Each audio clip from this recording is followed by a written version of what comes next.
This is Texas coneflower. We have guara. I've made a habitat garden because I love birds and butterflies. I started it 4 years ago when I moved in this house, and this is what happened after 4 years. What I love about Betsy's yard is she does incorporate the 4 principles of being bird friendly. So she includes native plants that support birds. Which is a pretty grass. The birds like the seed that's forming right now on here. And you can see there's spider webs in here too. She has layers of landscaping, so she has the grasses and flowers that are low, she has shrubs, and then she has small trees. We have little blue stem and some Indian grass right here. And then this is Mexican hat.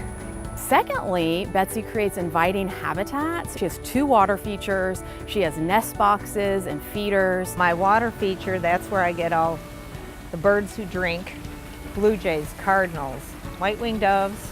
Thirdly, she limits threats, so she does not use pesticides. She limits window collisions when she can, and she doesn't have any cats. But if she did, she would keep them inside. And then finally, the 4th reason her yard's bird friendly is because she does connect with others. I give them plants. I say, oh, just put this in your front yard or where you need it and you will get a butterfly. And then they'll say, oh, okay, and they got one, and they say, what else can I do?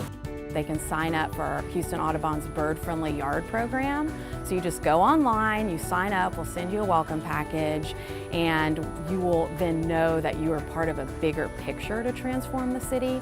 And we invite everyone who wants to be part of it to join us.